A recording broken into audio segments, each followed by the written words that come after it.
Hello friends, BSc की special class में आप सभी लोगों का एक बार फिर से मोस्ट वेलकम है। माय नेम इज़ आशीष गिरी और इस वीडियो के अंदर हम टच करेंगे बीएससी एग्जामिनेशन पेपर से रिलेटेड कुछ इंपॉर्टेंट पॉइंट्स के बारे में। तो इस वीडियो के अंदर बेसिकली हम डिस्कस करेंगे यदि आप एक बीएससी के स्टूडेंट हैं और बीएससी का एग्जामिनेशन पेपर देने जा रहे हैं तो आपको किन किन बातों का ध्यान रखना चाहिए। और इसके अलावा कई सारे स्टूडेंट ने मुझे पर्सनली इंस्टाग्राम पर, व्हाट्सएप पर या फेसबुक पर या वीडियो के नीचे कमेंट्स के माध्यम से अलग अलग तरह के एग्जामिनेशन पेपर से रिलेटेड क्वेश्चन पूछे, तो उन सभी क्वेश्चंस का रिप्लाई मैं इस वीडियो के अंदर देने वाला हूँ। तो बेसिकली सबसे पहले हम बात करते हैं, जैसा कि आप लोग जानते हैं इस बार कोविड-19 की वजह से जो बीएससी में कुछ अलग अलग कंडीशन लगाकर एग्जामिनेशन पेपर कंडक्ट कराए गए। जैसे फॉर एग्जांपल कई सारे ऐसे कॉलेज है जहां पर सिलेबस रिड्यूस हुआ, कई सारे ऐसे कॉलेज है जहां पर थ्योरेटिकल की जगह एमसीक्यूज बेस पर क्वेश्चन पेपर हुए। मतलब यहां पर जो क्वेश्चन आए थे वो सिर्फ एमसीक्यूज बेस पर ही आए थे, मल्टीपल चॉइस क्वेश्चन। तो इस बार जो कई सारे ऐसे कॉलेज है जहां पर अभी तक डेट शीट भी नहीं आई है, कुछ कॉलेज है जिनकी डेट शीट आ चुकी है या 10-15 दिन बाद पेपर स्टार्ट होने वाले हैं। कई सारे ऐसे भी कॉलेज है जहां पर अभी एग्जामिनेशन पेपर बीएससी का खत्म हो चुका है। तो ऐसे स्टूडेंट जिनका एग्जामिनेशन पेपर होने वाला है या फिर एक हफ्ते बाद या 10 दिन बाद स्टार्ट होने वाला है या डेट शीट अभी आने वाली है, तो उन सभी के लिए मैं आपको बताना चाहूँगा कौन कौन सी ऐसी बातें हैं जो कि बीएससी से रिलेटेड आपको जान लेनी चाहिए। कुछ स्टूडेंट जैसे पूछ रहे थे सर एग्जाम पेपर में हम क्या रेड पेन यूज़ कर सकते हैं। देखिए एक बार फिर से मैं कई बार इस चीज़ को बता भी चुका हूँ लेक्चर्स के बीच में, बट यहाँ पर भी मैं आपको बता देता हूँ दोस्तों। जैसे फॉर एग्जांपल यदि आप एक साइंस के स्टूडेंट हैं और डायग्राम आपको बनाना है तो डायग्राम आप पेंसिल से भी बना सकते हैं, पेन से भी बना सकते हैं। पेंसिल से आप बनाएंगे तो आप कोशिश करेंगे कि और भी अच्छा बने, और भी अच्छा बने। इस कंडीशन में क्या होता है कि आपको टाइम का भी ध्यान रखना होता है। आपके पास 3 घंटा 3 आवर्स लिमिटेड है, तो मतलब आपको उसी में ही सब कुछ सारे क्वेश्चंस अटेम्प्ट करने होते हैं। तो इस कंडीशन में आप एक ही डायग्राम पर ज़्यादा टाइम नहीं लगा सकते।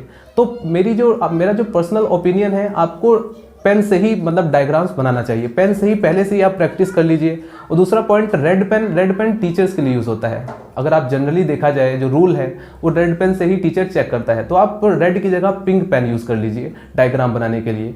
तो डायग्राम जो है आप पेन से बनाएंगे तो और भी ज़्यादा बेटर होगा, और भी जल्दी आपका डायग्राम भी बनेगा और फिर ज़्यादा आपका टाइम वेस्ट भी नहीं होगा। जो बन गया वो बन गया, फिर आपके माइंड में ये नहीं रहेगा कि मतलब यहाँ से ये थोड़ा ख़राब बना है या यहाँ से ये अच्छा बन गया है। मतलब वहाँ पर आप पूरी तरह से शुरू से ही एक एग्जैक्ट आप बना देंगे, ठीक है।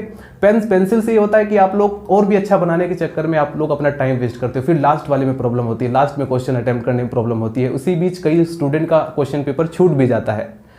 और इसके बाद देखिए अब हम बात करते हैं फाउंडेशन कोर्स पेपर की, जो कि बहुत ज़्यादा ज़रूरी है, जिसके बारे में बहुत ही कम ही डिस्कस किया है मैंने। देखिए दोस्तों, फाउंडेशन कोर्स में क्या होता है, आप लोग फर्स्ट ईयर के स्टूडेंट हैं। अभी कई सारे ऐसे भी स्टूडेंट हैं जो बीएससी सेकेंड ईयर में हैं लेकिन वो प्रमोट होकर आए हैं, उनको एग्ज़ाम पेपर का कोई भी एक्सपीरियंस नहीं है। उन्होंने फाउंडेशन कोर्स भी शायद आई थिंक वहाँ पर एग्ज़ाम पेपर नहीं दिया होगा। तो उनके लिए मैं आपको बता रहा हूँ कि फाउंडेशन कोर्स जो होता है इसमें आपको 3 तरह के पेपर होंगे, जिनमें 2 पेपर तो आपको सिर्फ क्वालिफाई करना होता है। जनरल अवेयरनेस से रिलेटेड कुछ क्वेश्चंस होते हैं, क्रिकेट से रिलेटेड या एनवायरनमेंट से रिलेटेड, यानी जो भी आपका जीके है वही सब इसमें पूछा जाता है। तो इसमें सिर्फ आपको क्वालिफाई करना होता है। मतलब आपको इसमें ऐसा नहीं है कि इसका नंबर जुड़ेगा नहीं नंबर इसका। जो तीसरा पेपर है फाउंडेशन कोर्स में, जैसे भारतीय संस्कृति आपने सेलेक्ट किया होगा, संस्कृत या हिंदी या इंग्लिश सेलेक्ट किया होगा, ये 100 नंबर का आता है।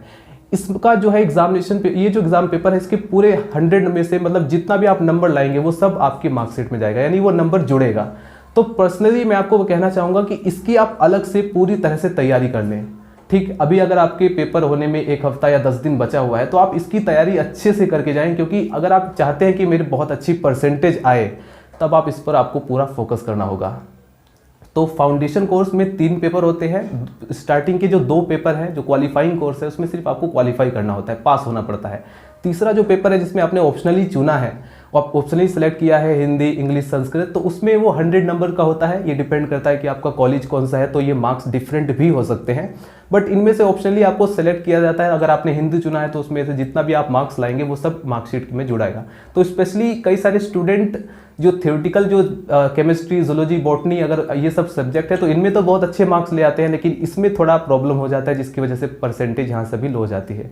तो अगर आप परसेंटेज लाना चाहते हैं तो यहाँ पर भी आपको उतना ही मेहनत करना होगा। अब उसके बाद जूलॉजी, बॉटनी, केमिस्ट्री, कई सारे स्टूडेंट जिन्होंने मुझे कहा सर पर्सनली कि अभी तक मैंने कोई भी पढ़ाई नहीं की है, हालांकि लिखा सब कुछ है बट अभी तक मैंने याद नहीं किया है, नोट्स वगैरह अभी पूरी तरह से प्रिपेयर नहीं है, तो मुझे क्या करना चाहिए। देखिए दोस्तों, सबसे पहले जैसा कि आप लोग को पता है यूट्यूब पर मैं कई सारी video first year second year इनकी मतलब जूलॉजी बॉटनी केमिस्ट्री की वीडियोस मैं बना चुका हूँ, इंपॉर्टेंट क्वेश्चंस की लिस्ट मैं दे चुका हूँ। डिस्क्रिप्शन बॉक्स में आपको लिंक भी मिल जाएगा इस वीडियो के। तो सबसे पहले तो मैंने कहा कि उन क्वेश्चंस को सबसे पहले आप सेलेक्ट कीजिए, ठीक। दूसरा और भी सबसे बेस्ट तरीका मैं बताता हूँ, आप इन सब की क्वेश्चंस को मत पढ़िए, कोई दिक्कत नहीं है। आप अपना जो सोल्ड पेपर है, क्योंकि देखिए यूट्यूब पर कोई भी टीचर डायरेक्टली, क्योंकि अब मुझे नहीं पता कि आप किस यूनिवर्सिटी से बिलोंग करते हैं, किस कॉलेज से बिलोंग करते हैं और किस कॉलेज का, हर कॉलेज का एक सिलेबस देखा जाता है बीएससी का, ठीक है। अब किसी में क्या होता है कि कुछ सिलेबस थोड़ा डिफरेंट होता है, ठीक है। कहीं पर एम्फियोक्सिस है तो कहीं पर स्कोलिडोन पढ़ाया गया है, जो कि अब यहाँ पर कई सारे ऐसे कॉलेज है जहाँ पर स्कोलिडोन नहीं पढ़ाया गया है। तो इस कंडीशन में क्या होगा, स्कोलिडोन से रिलेटेड जो भी क्वेश्चंस हैं वो जिस कॉलेज में पूछे जाएंगे वो सब हमने मेंशन नहीं किया है। तो आपको पर्सनली मतलब जो भी हम क्वेश्चन अपलोड करते हैं, कोई भी टीचर बीएससी का कोई भी टीचर अपलोड करता है, उस पर तो आपको फोकस करना है, ठीक है, मतलब वो इंपॉर्टेंट तो है ही, लेकिन आपको अपना सोल्ड पेपर भी उठाना है सिलेबस के अकॉर्डिंग, ठीक है। क्योंकि यूनिवर्सली मतलब कोई भी टीचर जो है यूट्यूब पर वो डायरेक्टली हर कॉलेज के रेस्पेक्ट में वो क्वेश्चंस नहीं बनाता, वो लिस्ट हर कॉलेज के रेस्पेक्ट में नहीं है। इस चीज़ को आप समझ लीजिए, ठीक। तो एक बार फिर से रिपीट करना चाहूँगा, आपको क्या करना है, जो इंपॉर्टेंट क्वेश्चंस की लिस्ट है उसको तो ठीक है, उसको तो आप प्रिपेयर करेंगे ही, बट आप एक बार अपना सोल्ड पेपर जो पिछले पुराने पेपर्स हैं उनको ध्यान से देख लीजिए कि कौन कौन से क्वेश्चंस बार बार रिपीट हो रहे हैं, ठीक है। तीसरा पॉइंट इस बार मैंने थंबनेल में लिखा हुआ है कि काफ़ी सारे स्टूडेंट फेल होने वाले हैं, स्पेशली ये मैंने कहा बीएससी सेकेंड ईयर के स्टूडेंट के लिए। अब यहाँ पर बिल्कुल भी डीमोटिवेट मत होना, यहाँ पर मेरा जो पर्पस है वो लॉजिकली एक तर्क है जो मैं आपको बता रहा हूँ। हर साल बीएससी फर्स्ट ईयर में जो रिजल्ट आता है मैक्सिमम कॉलेज का वो 40 से 45 के बीच आता है, यानी 100 में से 40 बच्चे ही पास होते हैं। बाकी ऐसा नहीं कि वो फेल हो जाते हैं, हो सकता है उसमें से कुछ स्टूडेंट है जिनका सिर्फ बैक लगा हो, फेल, क्योंकि बैक लगने पर भी फेल ही आता है रिजल्ट में, तो वो बैक देकर पास हो जाएंगे। सपोज कोई स्टूडेंट केमिस्ट्री के किसी सब्जेक्ट में फेल हो गया है, किसी पार्ट में फेल हो गया है, तो वो केमिस्ट्री का जो है दोबारा से पेपर दे करके, जिसे हम बैक पेपर बोलते हैं, वो दोबारा से पास हो जाता है और सेकेंड ईयर में एडमिशन ले लेता है। लेकिन हर साल जो रिजल्ट आता है वो यही आता है कि आपका जो है 40 से 45% स्टूडेंट जो होते हैं वो ही सिर्फ पास होते हैं, बाकी सब फेल हो जाते हैं। इस तरह से बीएससी का रिजल्ट आता है। इस बार कोविड-19 की वजह से काफ़ी सारे स्टूडेंट प्रोमोट कर दिए गए थे, तो इसलिए इस बेस पर, इस लॉजिक से मैं आपको बता रहा हूँ कि अब ऐसा नहीं है कि जो स्टूडेंट अगर फर्स्ट ईयर निकाल सकता है तो वो सेकेंड ईयर भी निकाल सकता है। फर्स्ट ईयर का एग्जामिनेशन पेपर का जो एक्सपीरियंस है जिस स्टूडेंट को है वो सेकेंड ईयर में भी निकाल सकता है। तो इसलिए सेकेंड ईयर का रिजल्ट जो 195 आता है। लेकिन इस बार मैं क्यों कह रहा हूँ कि इस बार 40 से 45 ही रिजल्ट आएगा, क्योंकि वो स्टूडेंट फेल ही होंगे जो नहीं पढ़ते हैं, जिन्होंने बिल्कुल भी प्रिपरेशन नहीं किया, सिर्फ प्रमोट हो चुके हैं। तो ऐसा नहीं है कि वो पास हो जाएंगे या उनके अंदर कोई सुपर पावर आ जाएगी, वो लिखना स्टार्ट कर देंगे। अगर आपने अच्छे से प्रिपरेशन की है तो आप डेफिनेटली लिखोगे, वरना आप फेल हो जाएंगे। तो इसलिए आपको स्पेशली ध्यान देना होगा इस बार कि आप अगर अभी भी आपके पास 1 हफ्ता टाइम है, 10 दिन टाइम है, अभी से लग जाओ। कुछ भी नहीं बिगड़ा है। मैं कहता हूँ कि ऐसा होता है, बेसिकली देखा यह जाता है कि कई सारे स्टूडेंट पूरे साल पढ़ते हैं, लेकिन एग्जाम के ड्यूरेशन वो थोड़ा पढ़ना कम करते हैं। अब चाहे आप इसको एंजाइटी समझ लीजिए, कोई और प्रॉब्लम समझ लीजिए, बट ऐसा नॉर्मली देखने को मिलता है। तो ऐसे स्टूडेंट जो एग्जाम पेपर के करीब नहीं पढ़ते, फिर वहाँ पर फिर दोबारा से प्रॉब्लम क्रिएट हो जाएगी, वो एवरेज में आ जाएंगे, ठीक। स्टार्टिंग में इनिशियली आप सोच कर चलते हैं इस बार बहुत अच्छे, लगभग 80 से 75 से 80% तक हम लाएंगे, लेकिन वो एवरेज, वो अब टाइम होता है जो अभी इस समय टाइम चल रहा है, जिस टाइम आपका 10 दिन रह गए हैं एग्जाम पेपर। अब इन 10 दिनों में आपने जितनी भी मेहनत की है वो आपको वहां पर उसका रिजल्ट देखने को मिलेगा। दूसरा पॉइंट आपको ये बताना चाहूँगा, अगर एग्जाम पेपर के लिए, अभी आप किस लिए पढ़ रहे हो, एग्जाम पेपर के लिए, मैं कहता हूं कि जब आप एक नॉर्मल पढ़ाई पढ़ते हैं उसमें क्या होता है, उसमें आप लॉजिकली सोचते भी हैं, आखिर ये कैसे आया, ये क्यों हुआ, आखिर ये ऐसा क्यों करता है। तो उसमें आप गूगल करके सब कुछ सर्च करते हैं, फाइंड आउट करते हैं। इससे क्या होता है कि आप एक अच्छे निष्कर्ष पर निकल कर आते हैं।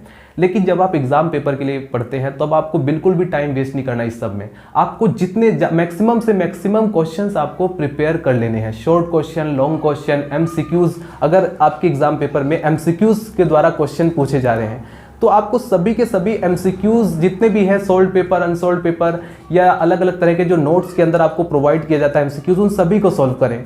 यानी जितना ज़्यादा आप क्वेश्चन प्रिपेयर करेंगे उतना ही ज़्यादा आपका कॉन्फिडेंस बिल्ड होगा, ठीक है, जितना ज़्यादा आपके अंदर कॉन्फिडेंस आएगा। अब कुछ स्टूडेंट एंजाइटी के कारण बैठे हुए हैं, सर इस बार मुझे लगता है मैं फेल हो जाऊंगा, इस बार मैंने एग्जाम पेपर नहीं प्रिपेयर किया। कई सारे स्टूडेंट व्हाट्सएप पर पूछ लेते हैं। देखिए दोस्तों, ये जो आपके भीतर जो एंजाइटी आई है, जो चिंता आई है, किस वजह से आई? क्योंकि आप पढ़ नहीं रहे हैं। जैसे ही आप पढ़ना स्टार्ट करेंगे ऑटोमेटिकली आप देखेंगे वो टेंशन बिल्कुल गायब, क्योंकि आपको वो टेंशन इसीलिए थी क्योंकि आप पढ़ नहीं रही हैं। अगर आप पढ़ना स्टार्ट कर देंगे टेंशन खत्म। आपको अब उसके ऊपर कोई मोटिवेशनल वीडियो देखने से कुछ नहीं होने वाला है। मोटिवेशनल वीडियो देखकर उससे क्या हो सकता है? आप उसकी जगह क्या करते हैं? मोटिवेशन वीडियो देखते फिर दोबारा से मैं पढ़ना स्टार्ट कर दूंगा। सिंपली आप उसको स्टार्टिंग से ही पढ़ना स्टार्ट कर दीजिए। जो जो इंपॉर्टेंट क्वेश्चन है सबसे पहले उसको खत्म कीजिए, उसके बाद जितने बचे हुए क्वेश्चन हैं आप उसको सोल्व करेंगे। सो उम्मीद है इस वीडियो के अंदर आपको काफ़ी कुछ, अगर आपसे रिलेटेड और भी कोई क्वेश्चन पूछना हो तो आप कमेंट